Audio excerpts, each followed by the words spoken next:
Okay friends, I'm excited to bring you a new product today that we're keeping on the website. These are easy decoders. Let's show you what they are and what they're not.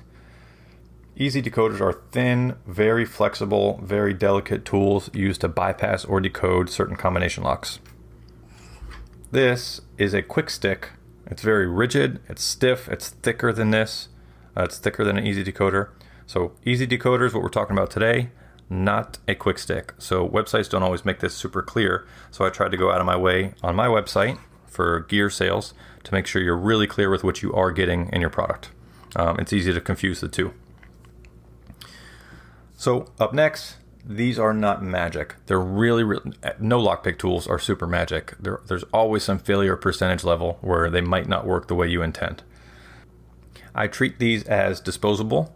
So I have multiples of them that I keep in multiple places. I don't treat them as disposable because they're useless. I treat them as disposable because they're so crazy valuable. So anytime I damage one or lose one, I always replace it with 2 or 3. That way I always have a large stock of these floating around. This is how I store them inside my first line gear kit that I also have for sale on the web store.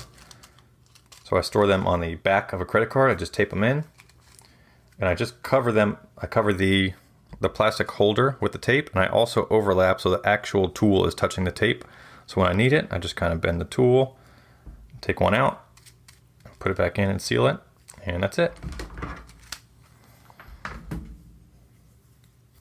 Let's show you the easiest, or probably the most well-known bypass in the lockpicking industry, which is the Master 175.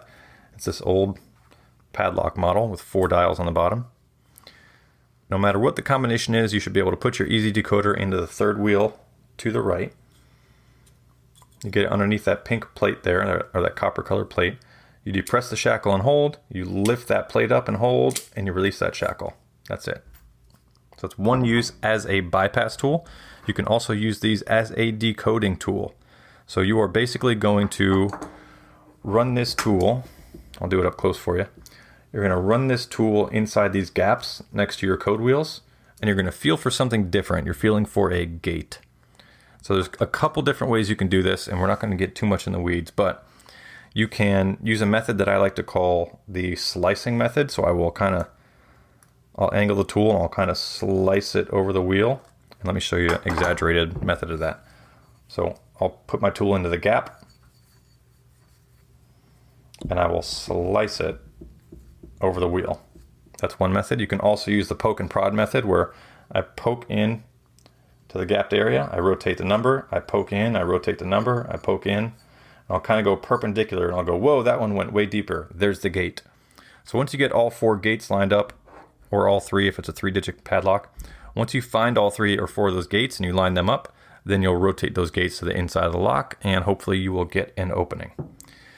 On this particular lock, I like to slice the tool over until I find that divot, or the one gate in the wheel.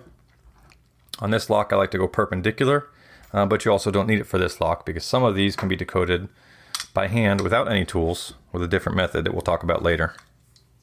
Or I think I've done a video on that previously, actually. So, last step I'm going to talk about is cheating.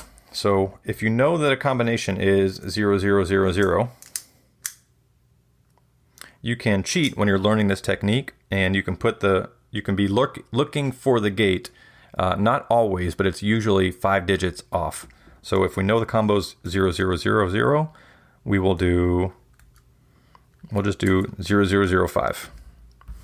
So when you're learning, you should feel you can try both sides of the wheel, because you might not know which side you'll feel the gate on. So you'll try both sides of this wheel, and you'll go, nope, that's not it. Both sides of the next wheel, nope, that's not it. Both sides of the next wheel, nope, that's not it. And you'll go both sides here, and I'll go, oh wow, there's something really different there. That's your gate. So I encourage you to practice and learn and cheat and try anything you can, but do what is morally right. Ask those hard questions. Use smart tactics even if you don't think you need them, and I will see you guys on the next video.